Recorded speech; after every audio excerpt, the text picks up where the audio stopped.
All right, we're going to go ahead and get started. Thank you so much for attending today. My name is Laura Thompson. I'm the marketing manager at Healthy Pro. And today we are going to be offering this webinar about how the menu drives your business. So for a little bit of housekeeping, this session will be recorded and will be made available to you. We will be sending out an email tomorrow where you can go and see this recording in case if you have to step out or in case if you need to pass it along to somebody. Going to introduce Linsey and Lynn really quickly. And then we're also going to have some polls today. We've got 4 polls ready for you. We'd love to hear what your experience is so far, some of your thoughts. So please answer those. We love to hear what's going on in our friends' world. So please contribute there. And then Linsey and Lynn are going to offer the discussion about the menu drives your business. And we're going to leave about 15 minutes at the end of this webinar for any questions. So we ask that you send those questions into the Zoom Q&A box and not the chat box. The chat box can get a little unwieldy at times. So please put those in the Zoom Q&A box and we will get those as best we can. We already had some questions coming in through email over this last week as well. So we'll see what we're able to get to. And then from there, we will wrap up. And again, this will be recorded so we can send this out to you tomorrow. So by way of introduction, we have Linsey LaPlant and Lynn Shavinsky presenting today. Both are regional sales managers here at Healthy Pro and have extensive experience in the food service industry as state reviewers and food service directors. So Lynn and Linsey, take it away. All right, thanks, Laura. So hi, everybody, I'm Linsey and here with Lynn. And like Laura said, we are the sales managers here at Healthy Pro, which is online menu planning software.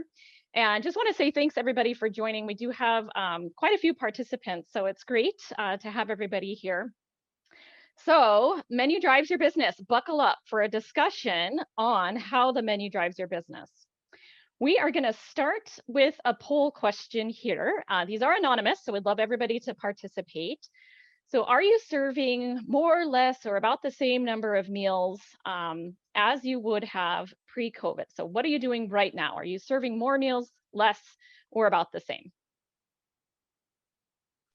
All right, thanks everybody for participating. The poll question should have popped up on your screen there. We'll give it a couple of more seconds here, let everybody put in their serving counts here. All right, I do definitely see a trend. All right, so it looks like 77% of everybody that we have on today is serving less than what you normally would be at this time of year. 14% are serving about the same and 9% are serving more than normal, which is remarkable. Love to see that. Thank you, everybody.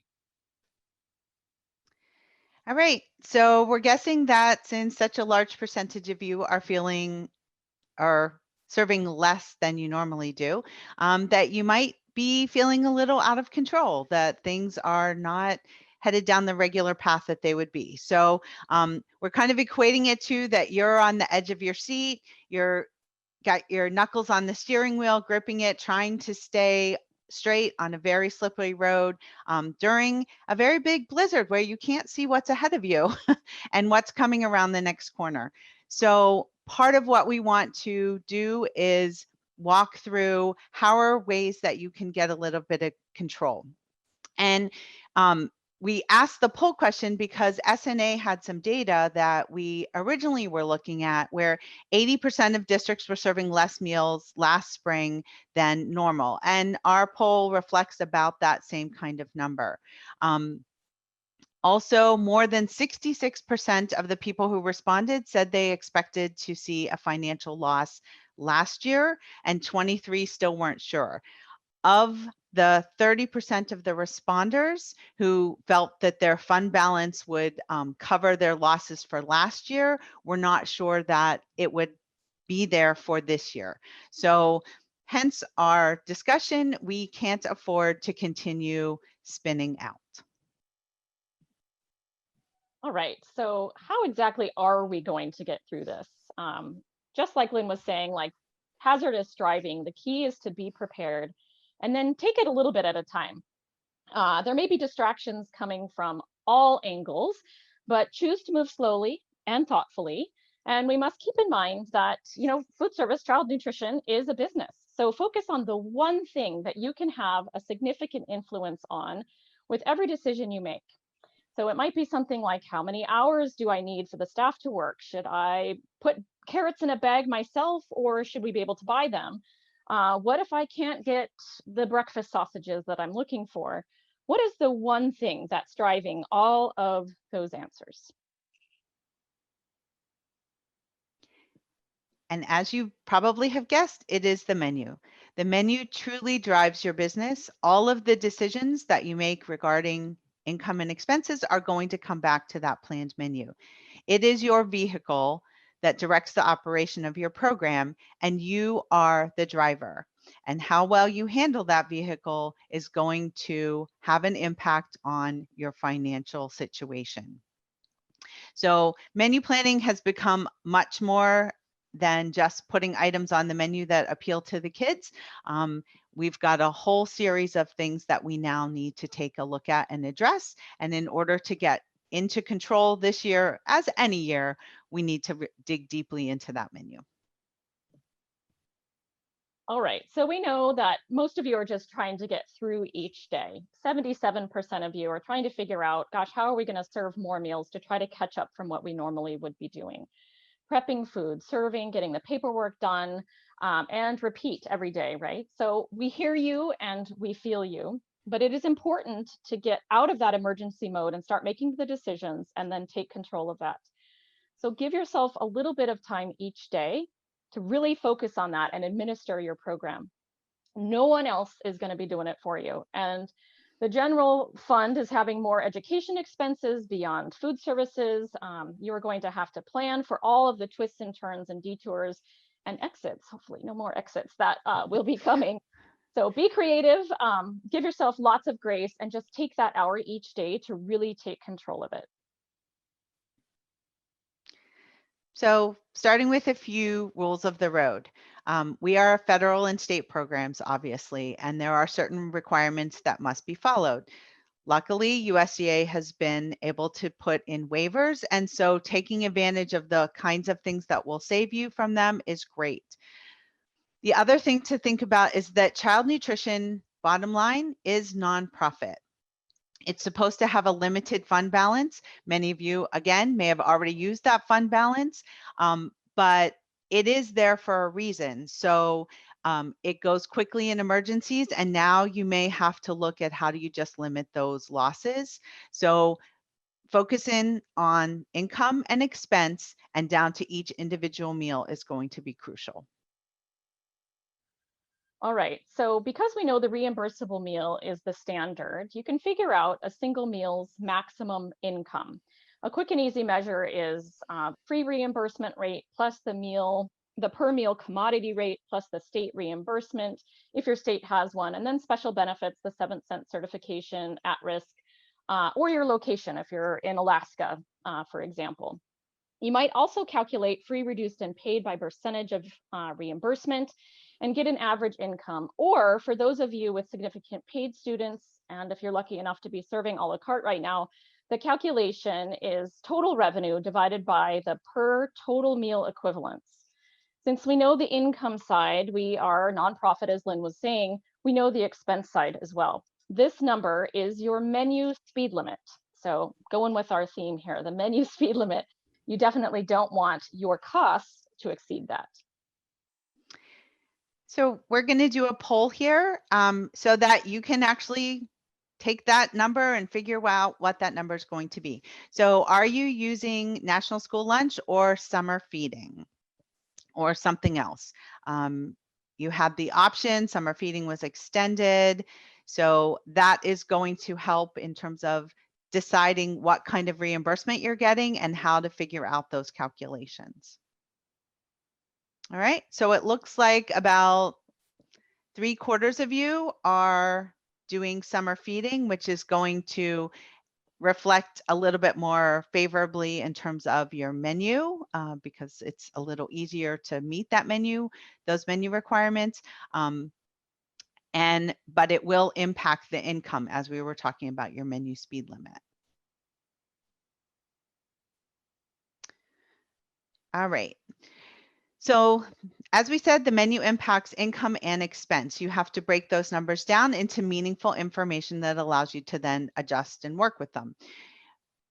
We're going to consider the fund balance as an extra at this point in time because many of you probably are just trying to make the income and expense part work. So primary income is going to come from reimbursement from your meals, as well as any payment on those meals, a la carte, catering, and outside sales if you have some. The expenses, obviously food is a crucial one, but everything else is sort of coming into play as well. Disposable supplies, labor, equipment, and even indirects. All right, so expenses obviously are the things that are costing you money. And as Lynn was saying, you know, some might be direct costs, some might be indirect and not as easily seen. Some you can easily adjust yourselves, and others may involve many other people and departments. One of the fascinating statistics with COVID was that last year, during the month of April, had the largest 1 month increase in expenses in 40 years in child nutrition. So literally everything that costs money in child nutrition programs changed. Food went to sandwiches to grab and go, the PPE, all of the personal protective equipment that probably most of you never dreamed that you would ever need. In the kitchen now was needed, increased packaging. Some folks I know bought tents to shield some of the staff that was going to be feeding and serving meals curbside, or you had to buy additional equipment, hot bags. And many of you then continued paying those salaries, and some people, some districts I know even paid hazard pay as well. So we're going to break down each of these to make it a little bit more manageable with expenses. So this is our suggested process.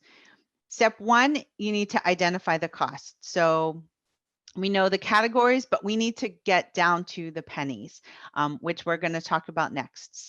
Step two is, in order to monitor that, you need to get reports. So whether you use spreadsheets or software or a tablet and pencil, whatever it is, but you have to start tracking this information, and you have to track it daily because, unfortunately, as many of you know, every time you make a purchase, something often changes. So those changes, and we're going to talk about what happens over time, but you need to really be focusing on each one of those menus as it's being created.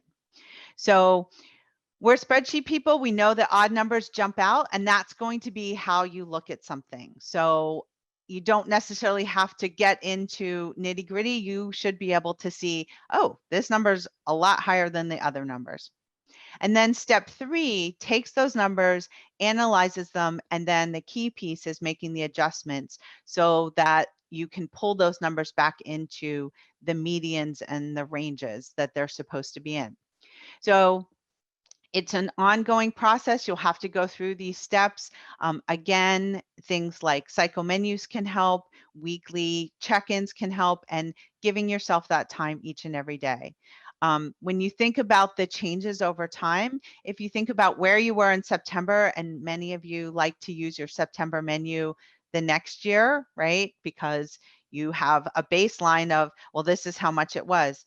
I can almost say 100%, most of you have a significantly different September number than you did last year. And those changes will just continue to occur as participation, a la carte, labor changes, and all those other factors are impacted. All right, so let's take a look at food first. It's what we think of course, when it comes to menu planning.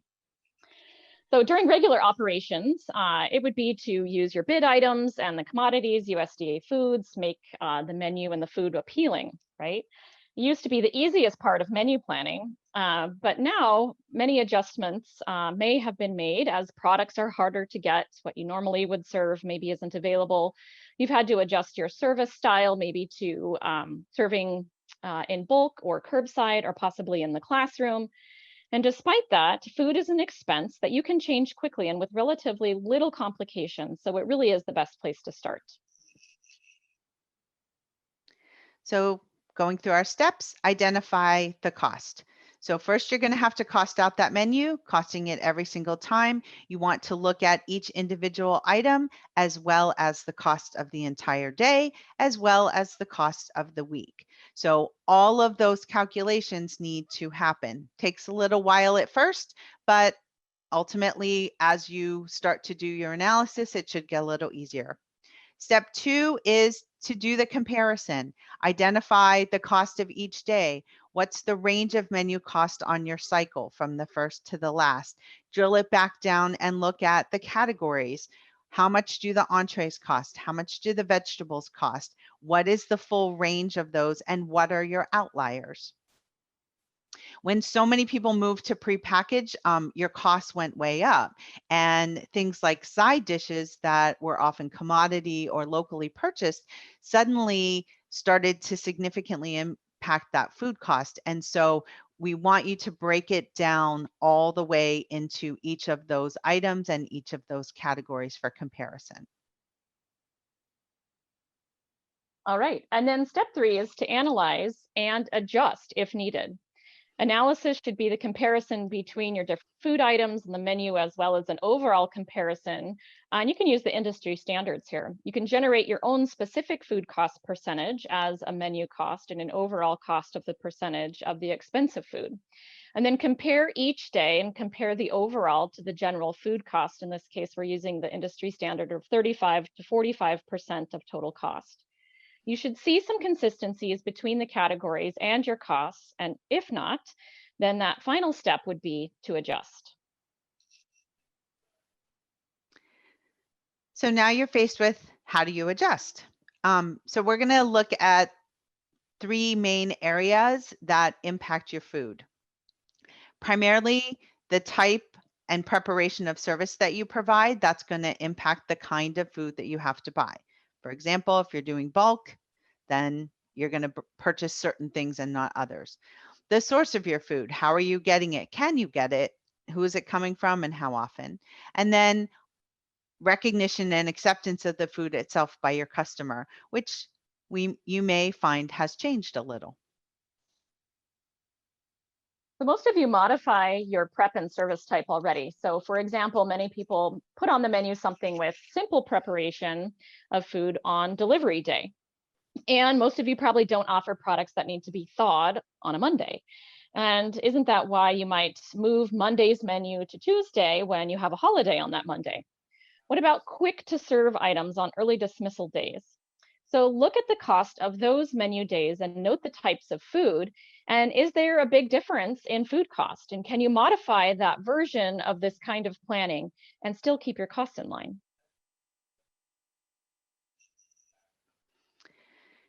So lots of options out there for food right now, and many of you are probably doing a whole variety, and we're going to ask about that in a second.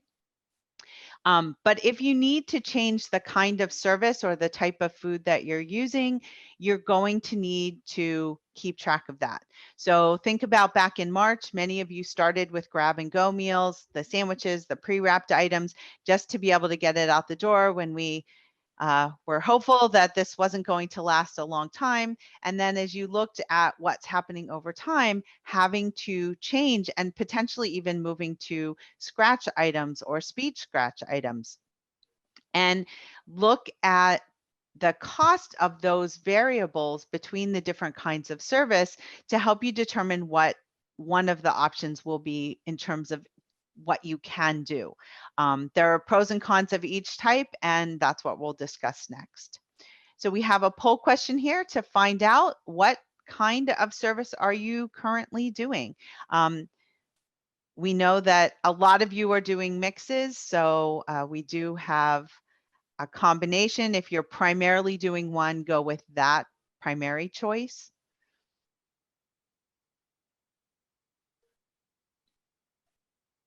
We don't have an all of the above, which some of you probably qualify for.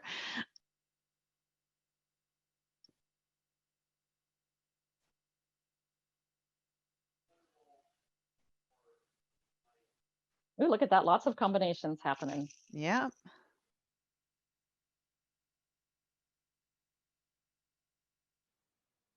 Okay, interesting. Combination wins, yeah. by landslide. um, and this isn't necessarily surprising because that is sort of the takeaway that we've seen, is that people have hybrid learning scenarios, which means that you have hybrid feeding scenarios and are doing a combination. But it is encouraging to see that there is actually some classroom and cafeteria service as well, and that, you know, obviously there's going to be just pick up and drop off for some of you. So good to know. Okay. All right, so with 10% of folks still serving in a cafeteria, 9% in the classroom, we're going to talk about scratch. And even some of you that are doing curbside or the combination might be doing some scratch cooking too. This type of preparation is a philosophical commitment. And I just have to say kudos to all of you that are doing scratch cooking at least some of the time. Scratch cooking requires training, of course, training folks how to cook and allocating the time and all of the equipment to prepare it, and using a standardized recipe that students will really like. So, and this is for scratch and speed scratch as well. When you look at trying to make savings of those kinds of recipes that you're building, you're putting together, be aware of the costliest items and how they will be used. So if you're using unprocessed food and commodities, they may be less expensive, but now you're stuck because you have ground beef. So can you make that jump with that raw ground beef right now to incorporate it into a pickup option or one of your hybrid choices? So look at how you have purchased the items, what kind of items you're using, and can they be used in multiple recipes? So for example, just purchase one kind of ground beef, be it commodity or then whatever the equivalent is, so that can that same item be used in all of your ground beef recipes, tacos, chilies, burgers, all the different kinds of things that you would need. So consistency within those ingredient purchases. Okay, so let's take a look at an example here. So this is a taco salad recipe. And I realize that this might be kind of small for some of you to see, so I'll talk you through it here. That the chicken and cheese here in this taco salad offer the meat meal contribution and likely the majority of the cost of this recipe. The beans, tomatoes, corn, and lettuce contribute to the veggie subgroups. So these are foods that you must serve in a specific quantity to contribute to meal pattern, and they may not be adjustable. You got to serve those in this. The avocado and the dressing are extra. Some items are for acceptance, like the dressing, hard to serve a taco salad without any kind of dressing, but could you substitute maybe plain sour cream for the dressing or salsa verde? And could you provide one container of these condiments instead of two? Those are the kinds of cost decisions to evaluate when you're looking at a recipe. And another consideration when you're pulling things together in scratch and speed scratch is looking at the big picture of your menu planning. So considering that recipe that you just made, maybe you are only going to use a half a number 10 can of beans or tomatoes. If you use the whole can, you're going to be driving the costs up. But then if you keep that half a can and you put it in the refrigerator and then you throw it out after 4 days because you haven't menued anything else in which it could be used, those costs still went up. So the theoretical cost of a recipe, which is what your specific recipe planned out is going to be, so the actual cost of the half a can of beans, that's your theoretical cost. The actual cost can often be much higher depending upon how you're able to do things like utilizing leftovers. So it sounds like many of you found yourselves planning to go back to school this fall, but had to change to serving either pre-pack or curbside. And through the poll, we saw that a lot of folks aren't doing it the way that they used to. So changing your setup to pre-pack may be more costly than just making some food adjustments. And so some questions to ask yourself may be, will you have excess labor since there is less to prepare? Do you have equipment like mixers and ovens that aren't going to be used? How will students respond to the difference in taste and presentation and the speed of service? And of course, the food you need is likely going to be different as well. So did you receive raw ground beef as part of your USDA foods, or did it all get processed into patties? Do you have the base products on your bid to keep those costs established so that you can really cost out those recipes pretty easily? Or what will you need to still buy to be able to prepare items off bid? Another alternative that people moved to was bulk food. Many because of things like labor shortages and access to the schools and sanitation concerns. This method did offer some menu savings, particularly if you could use what you had in your freezer and just get it sent out. Bulk service has helped because it does save labor. You're not doing the preparation, you're sending it home for them to do in their homes. And for sometimes allowing more efficient purchasing of products. Some things were just hard to get. And so this allowed purchase to go into other areas that your distributor may have had a surplus in. And it included parents in meal preparation, which brings on a whole different scope of participation. So, but even for those who started to do bulk, they may have found that they saved money in certain areas and actually spent money in other areas. And in some cases, their costs went up because based upon however they set their bulk pickup, if they were serving a gallon of milk or sending out a number 10 can of fruit, if the family unit that picked up was less than that, they were then providing additional excess food and therefore were increasing their costs. So it's important to look at the full expense of the meal in reality, not just necessarily on paper. So looking at food source, where and how you purchase your food is obviously going to make a difference in the cost. Whether or not items are on bid or off bid, locally sourced, brown box, processed USDA foods are all ways that you may be able to impact your cost. Big questions. What is the price difference between a commodity product and the commercial version? Particularly now, your numbers are all askew. So did you plan to have enough commodity, and can you afford the commercial version if you need to switch? It could be a significant increase.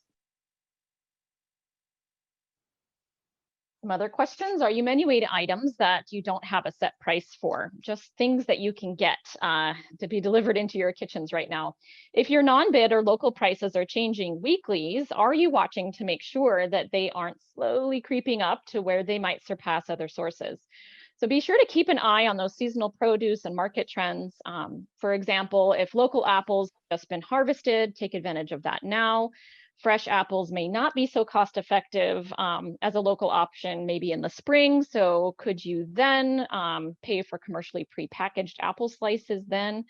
And again, know the average cost for each segment of your menu, like fruits and vegetables, and calculate the cost per portion before just putting it on the menu. It may be too late to change bids if your menu type changed, but you might consider getting written quotes for specific timelines or bulk drops of those key items you'll be using here in the near future.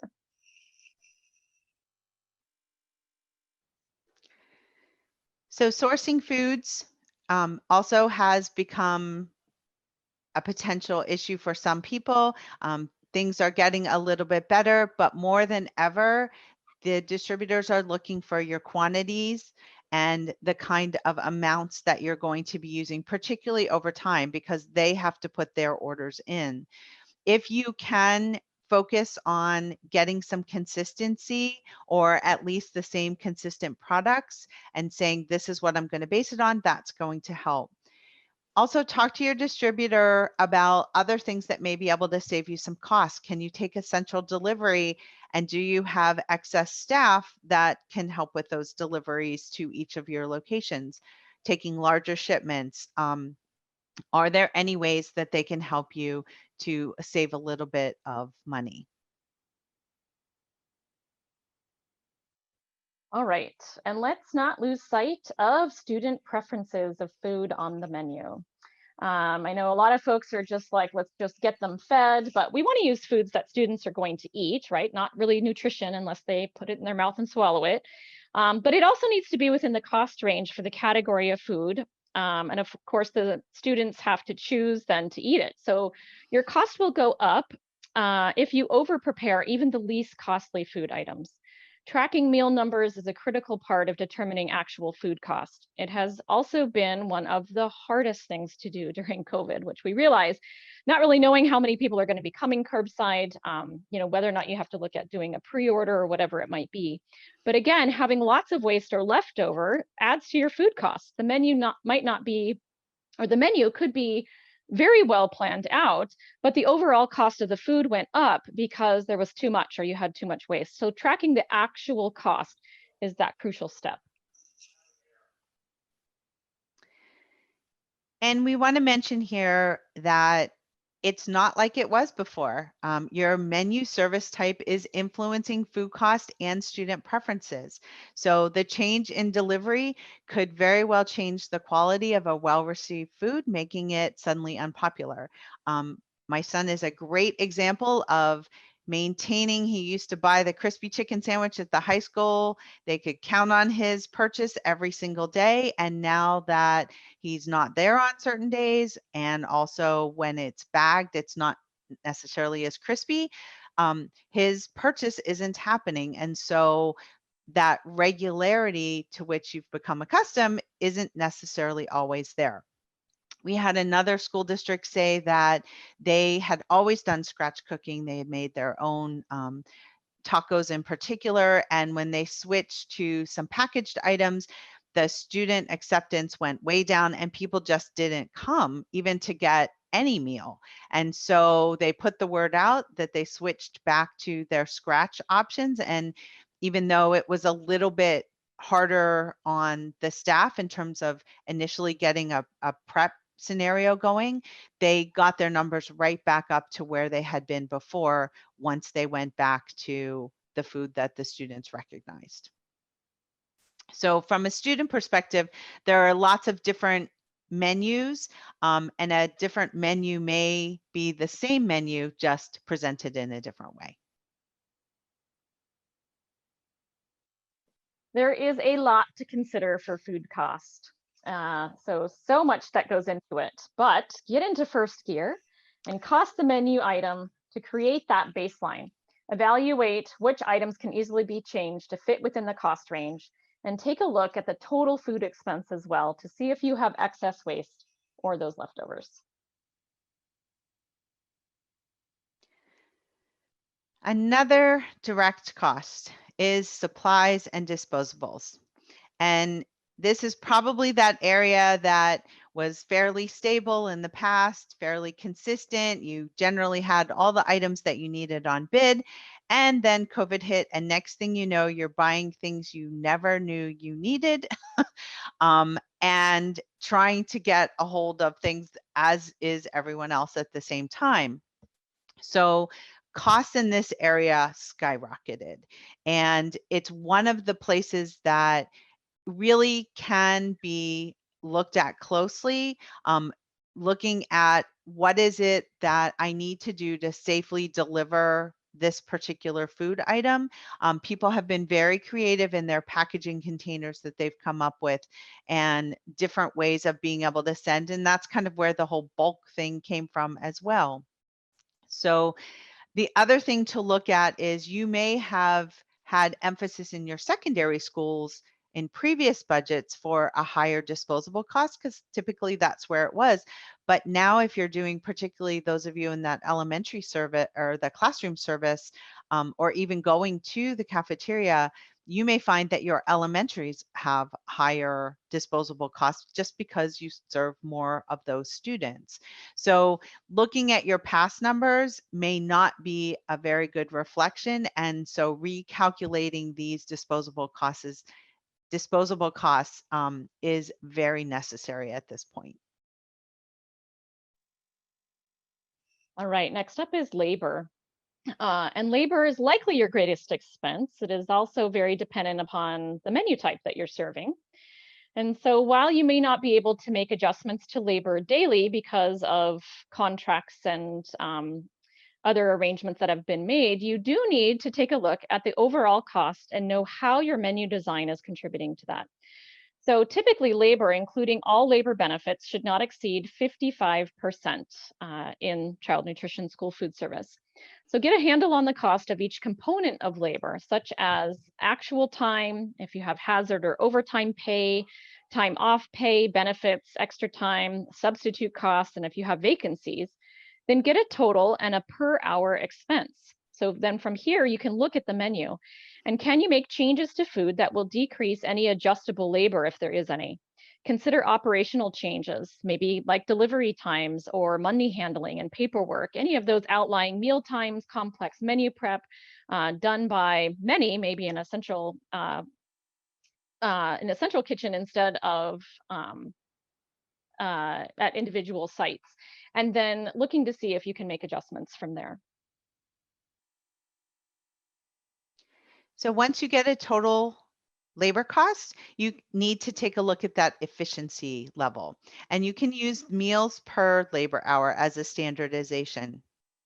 There's not necessarily an ideal number because it depends on the type of service, which of course depends on your menu, but generally meals per labor hour will fall between 14 and 22, at least pre-COVID.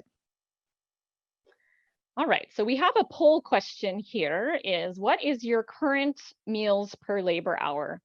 So if you have calculated that, or maybe you haven't because things have been so crazy that meals per labor hour has been the last thing on your mind, that is a choice as well. So we have some ranges in here, less than 10, 10 to 20, 20 to 30, 30 to 40. If you're lucky enough to have 40 or more meals per labor hour, or if you currently haven't calculated it. I just thought of a follow-up question that would have been great here, but we don't have that poll in. But I would love to know, of the 63% of you that have not calculated meals per labor hour at this time, how many of you normally would calculate that? And it's just because that things are so crazy. So here we have 62% just haven't calculated it. 11% of you have less than 10 meals per labor hour, 22% 10 to 20, 2% 20 to 30, and then another percent 30 to 40 meals per labor hour. So that's pretty impressive here, maybe with some bulk style here. All right, thanks everybody for participating. So this next slide shows a graph from the Institute of Child Nutrition, and it gives some direction for estimating those meals per labor hour, because for the 62% of you that haven't done it, wouldn't it be interesting to kind of know if you had calculated it last year compared to what you're doing here? So again, this closely is related to the type of meal service that's provided. So it might not be a direct comparison depending on what you were doing, but this shows on-site production, which will be lower than, say, central commissary kitchens. So for a central kitchen, the meals per labor hour would be a lot higher since most of the labor is in one location. And meals per labor hour provides standardization for comparison across different schools, as well as over time. And so we do have some links at the end of this, as well as a reference sheet. So for those of you that have not figured out what your meals per labor hour, we have some additional resources, as well as a worksheet that you can go through that will help you determine that from that Institute of Child Nutrition information. So here's just kind of the standard for calculating meals per labor hour. One of the things that you want to do is use meal equivalents. And meal equivalents is the common denominator of what a meal is. It is equal to one reimbursable lunch. And it takes things like how many breakfasts equal one reimbursable lunch, and that would be a meal equivalent. It also utilizes a la carte as well as any other meal services that you would provide.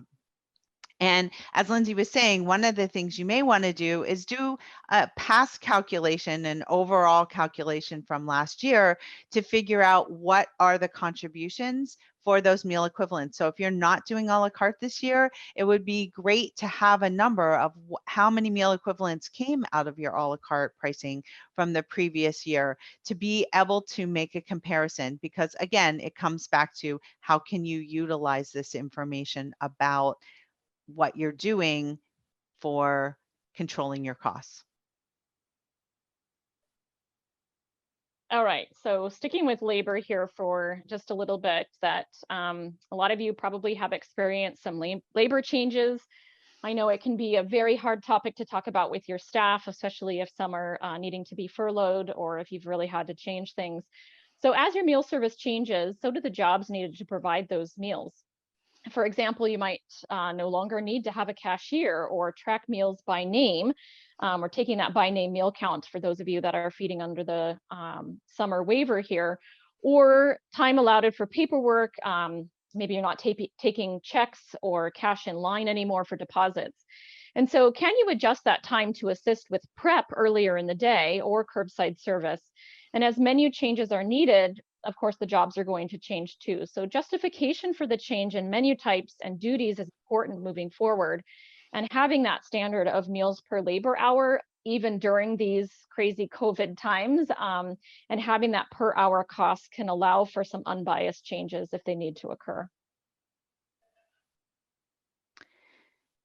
So moving on to another expense, equipment. And at this point in time, a lot of you may have already thought, I'm not getting equipment. There's no way I can do equipment, but you may become more efficient with certain kinds of equipment, as well as you may have had to purchase new kinds of things like tents and packs and other things that will help with your equipment purchases. So it's not an area to completely ignore. You may have old equipment that was on the register to get replaced this year and may not make it another year. So you do want to budget for that. It may not be at the same level that you had before, but you want to make sure you include it in your expense. Okay, so indirect cost, fund balances, and encumbrances are the final costs that we'll talk about here. That indirect costs are expenses not paid for directly by your department or food services, but are needed to run the program. So such as maybe human resources, utilities, administration, overhead, things like that. Each program may be different as state regulations vary. However, you want to ensure that there is a set percentage from your state or your district so that you can plan for that and see it as an expense.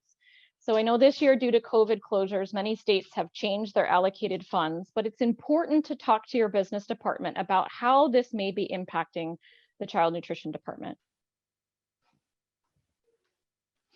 So let's do a quick example. Many of you are probably eliminating salad bars potentially in the future and moving to some kind of prepackaged fruit or vegetable. So what would you consider? For food costs, you need to think about what kind of food is going to come through the door. Commodity, canned items, are they purchased? Can the fresh fruit be used? Will it give me more variety? And I will most likely have accurate consistency and yields, and it'll be a lot easier to use some of those leftovers. Disposables, you're going to add the cost of packaging equipment or potentially a whole packing line. Equipment is also pans and carts and things that you may need as well, in addition to eliminating salad bars that you now have and all of the pans and things that are there as well. So looking at what you need to compare along this line and then costing those out to then compare to, is it more reasonable to just purchase prepackaged fruits and vegetables that meet this requirement with the hope of potentially going back to a salad bar or even using them on the salad bar. So a full analysis that takes all of your expenses into account is going to make the most financial sense.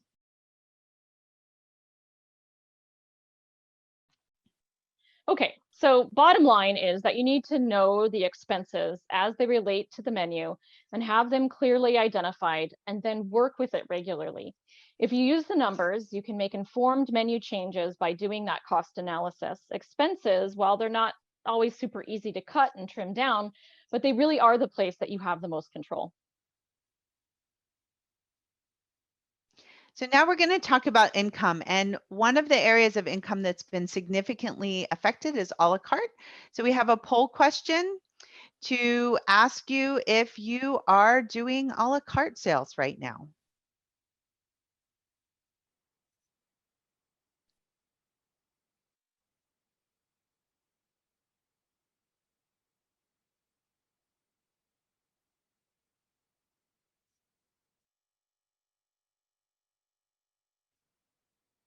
Okay.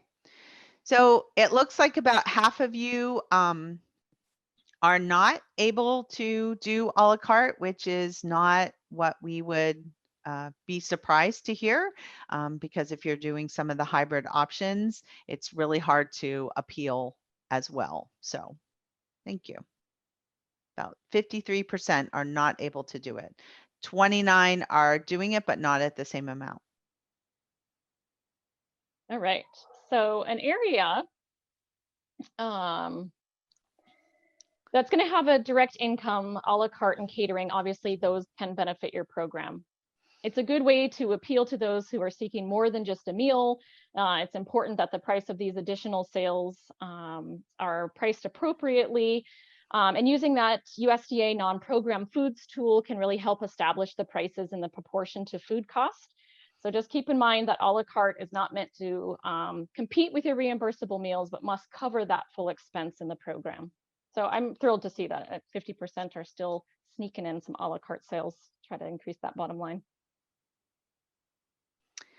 So now to the area that generally will have the most impact on the income side, and that's meal participation. It seems obvious, get as many students as you can to eat. It's a lot harder than that, as you all know. So looking at your menu choices and how we can increase. All right, so we talked, definitely the goal is to have a balance between the expense and the income. And so as we discussed, what you should spend or what you spend should offset the number of meals that you serve. You know the reimbursement rate, the per meal rate for your district and the expense per meal. So is the income covering the expense of that meal? So next we're going to determine the overall break-even point. How many meals are enough? How many would you need to serve to cover the overall existing expenses? And are you serving enough? And again, it goes back to the menu. So let's start looking at some of those favorite foods. If you put favorite foods on the menu, your participation should go up, thus the income is going to go up. This works out great if the menu is below or at that or just above maybe your average food cost. So let's look at an example and we'll assume that boneless chicken wings are a student favorite. Even if the food cost is a little bit higher than average, as long as other expenses like labor and disposables are about the same as the other menu days, only the food cost goes up, but the income is also going to go up. This should make you more financially positive on that day of boneless chicken wings. So it's not necessarily a direct line. And this is an example of a food service industry report called an analysis report that compares participation in the cost of your main plate to other entrees. It segments the foods based upon high and low participation, but also related to high and low profitability. So this tells you a little bit more. Products with a high participation and profitability should be the drivers on your menu. The other foods with high participation but not so profitable need to be monitored to make sure that those costs aren't continually rising and then becoming more and more expensive, even as participation goes up. All right, so let's look at an example here, and let's take nachos. So the nachos now need to be served in a clamshell container with a pre-portioned sour cream and condiment salsa guacamole on the side, instead of offered, maybe they were on the salad bar or the serving bar like it used to be. So now disposable costs are higher and the food cost goes up as well because of the need to serve the complete meal with all the toppings instead of offering those toppings as optional. This product moved from creating income to being an expense because of a change in service type. Unless you cost that all out, you may still think that this nachos in a clamshell is a great menu choice. The menu and foods are the same, but because the cost of service and the style are now different, the cost is higher. So this really is that kind of cost analysis that ensures your menu is driving your program in the right direction. And one thing to consider when you design a menu based upon popular choices is that more popular items usually take longer to serve. Popularity tends to create lines, and are the longer lines contributing to higher labor and or people are not wanting to wait in the line? So again, monitoring that participation as it relates to other things is important to make sure that you're not taking a popular item and suddenly having it cause you an expense.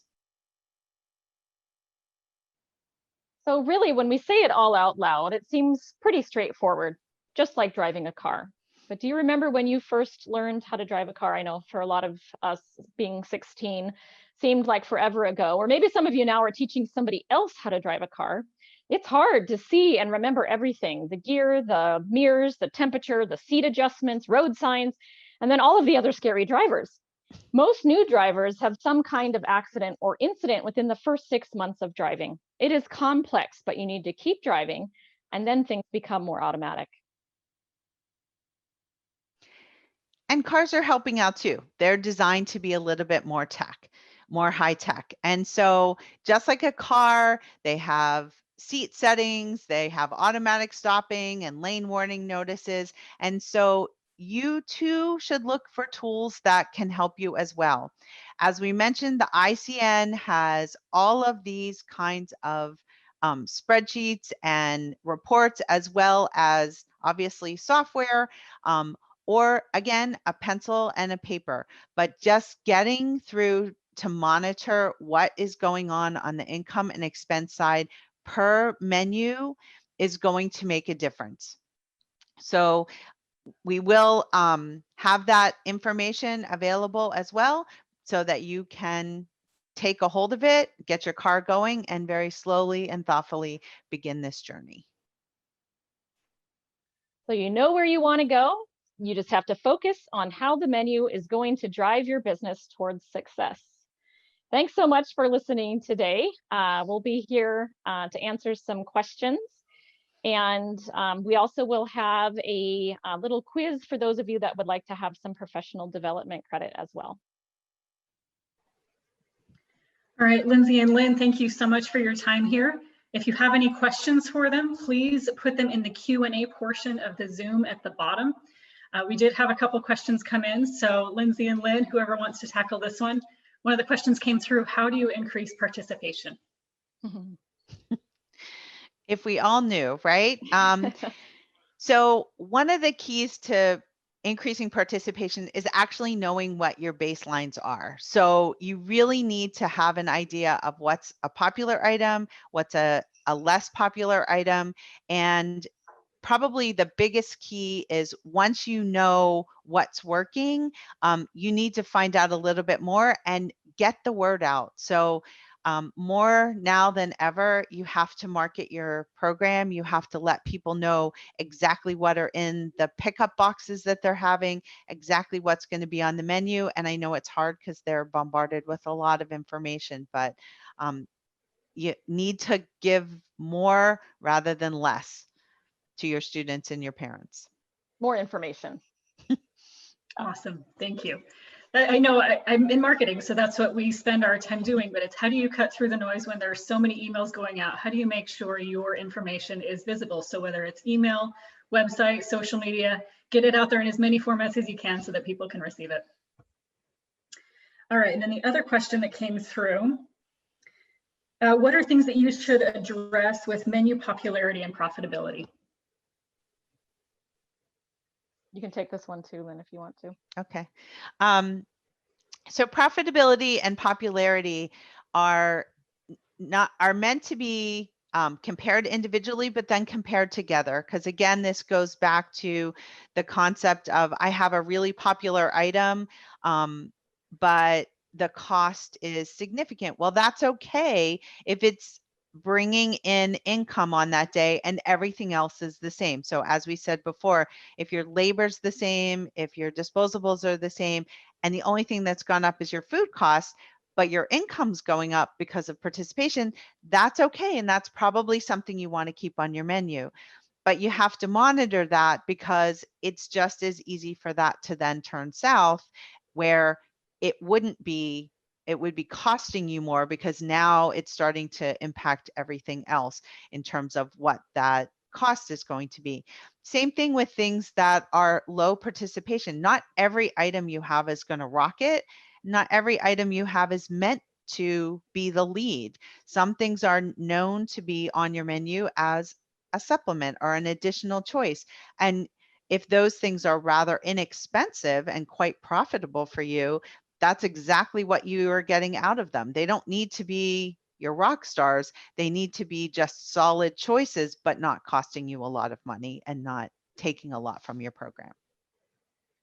Awesome. Thank you, Lynn. All right, Lindsay, this question might be good for you. How can you prepare for review during this time? Yes. Ask questions. It is different for everyone. So not only is your operation different in the school district or in the organization that you're in, but it's different for those state agency folks as well. So they're probably likely going to be doing a lot of things remote, depending on what state you're in. And so ask questions of exactly what they're going to be looking at, how they want their information to be sent, and do it ahead of time so that you're not all of a sudden in a hurry. And then a lot of states as well are giving a lot of leniency where if you want to ask, hey, can I be pushed to next year, depending on what your reviews have been in the past. Some states I know have decided not to do reviews at all this year.